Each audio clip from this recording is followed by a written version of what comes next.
சிறுவன் கடத்தப்பட்ட வழக்கில் திருவள்ளூர் திருவாலங்காடு காவல் நிலையத்தில் பூவை ஜெகன்மூர்த்தி இடம் விசாரணையானது நடைபெற்று வருகிறது. உயர்நீதிமன்ற உத்தரவையடுத்து விசாரணைக்கு தனியாக சென்று பூவை ஜெகன்மூர்த்தி ஆஜரானார்.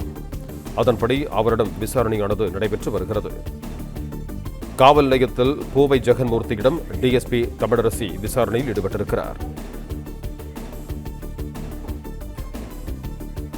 இதுகுறித்து கூடுதல் விவரங்களோடு இணைகிறார் எமது செய்தியாளர் சரவணன். சரவணன், நீங்க தொடரலாம். திருவள்ளாங்காடு காவல் நிலையத்தில் புரட்சி பாரதம் கட்சியினுடைய தலைவரும் சட்டமன்ற உறுப்பினருமான பூவை ஜெகன்மூர்த்தி தற்பொழுது ஆஜராகி இருக்கிறார்.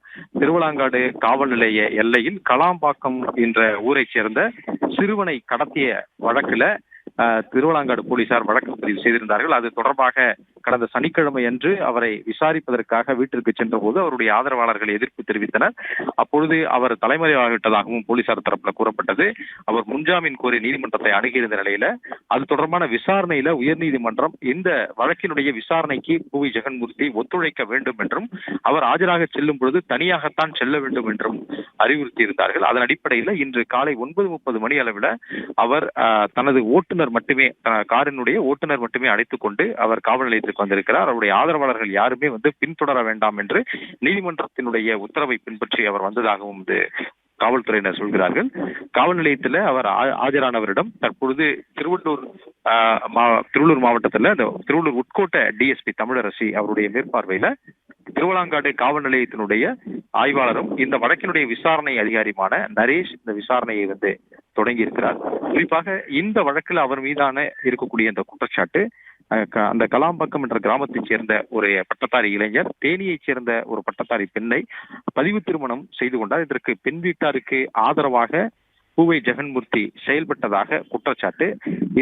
அவருக்கு ஆதரவாக அந்த வீட்டிற்கு அவருடைய ஆதரவாளர்களும் மற்றும் அந்த பெண் வீட்டாரும் வந்தபோது அங்கு அந்த மணமக்கள் இல்லாததுனால அந்த திருமணம் செய்து கொண்ட அந்த இளைஞரனுடைய சகோதரன் 17 வயதான சிறுவனை காரில் கடத்தி சென்றதாகவும் அது காவல்துறை ஏடிஜிபியான ஜெயராமனுடைய கார் என்றும் கூறப்படுகிறது. அந்த காரில் கடத்தி சென்று மிரட்டிய அந்த கும்பலுக்கு பின்னணியில ஜெகன்மூர்த்தி இருந்தார் என்று விசாரணையில் தெரிய வந்திருப்பதாக போலீசார் கூறினர்.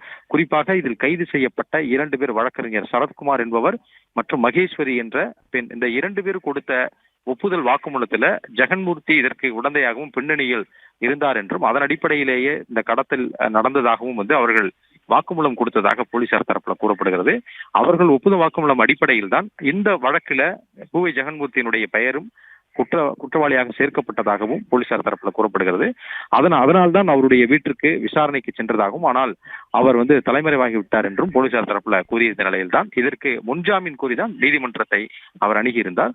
நீதிமன்றம் தற்பொழுது இந்த வழக்கில் விசாரணைக்கு ஒத்துழைப்பு அளிக்க வேண்டும் என்று கூறியிருந்த நிலையில நீதிமன்றத்தினுடைய நிபந்தனைப்படி அவருடைய ஆதரவாளர்கள் யாருமே இல்லாமல் தனியாக ஆஜராகியிருக்கிறார். ஆஜரானவரிடம் தற்பொழுது விசாரணையை தொடங்கி இருக்கிறார்கள்.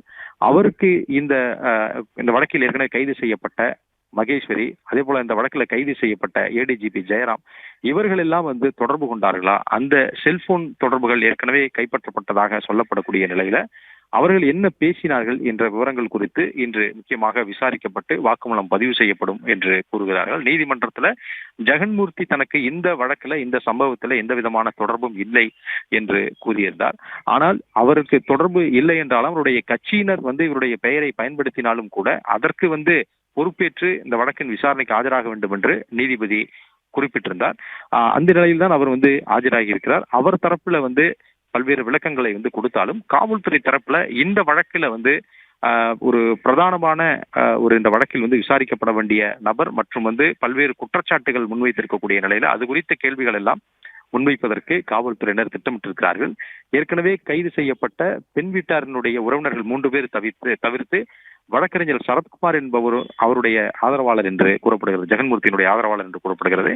அதே போன்று மகேஸ்வரி என்ற அந்த பெண் காவல்துறையில் பணிபுரிந்தவர், அவர் பணி நீக்கமும் செய்யப்பட்ட அந்த பெண் இவர் ஜெகன்மூர்த்தியை தொடர்பு கொண்டதாகவும் இந்த சம்பவம் நடந்து முடிந்த பிறகு இந்த கடத்தல் சம்பவம் நடந்து முடிந்த பிறகும் செல்போனில் பேசியிருப்பதாகவும் அதற்கு பிறகு அவரை கைது செய்து மகேஸ்வரியை கைது செய்து அவருடைய செல்போன் விவரங்களை எடுத்த பொழுது உரையாடல் உள்ளிட்ட விவரங்களை காவல்துறையினர் சிடிஆர் பட்டியல் என்று சொல்வார்கள், அந்த சிடிஆர் பட்டியலை இடும் பொழுது அதில் ஜெகன்மூர்த்தியிடம் அவர் பேசியது தொடர்பாகவும் அதே போன்று ஏடிஜிபி ஜெயராமிடம் பேசியது தொடர்பாகவும் விவரங்கள் அதில் இருந்ததாகவும் போலீசார் தரப்பில் கூறுகிறார்கள். இவற்றையெல்லாம் முன்வைத்து ஜெகன்மூர்த்தியிடம் இன்று விசாரணையை தற்பொழுது தொடங்கி இருக்கிறார்கள். இதை வாக்குமூலமாகவும் பதிவு செய்ய இருக்கிறார்கள்.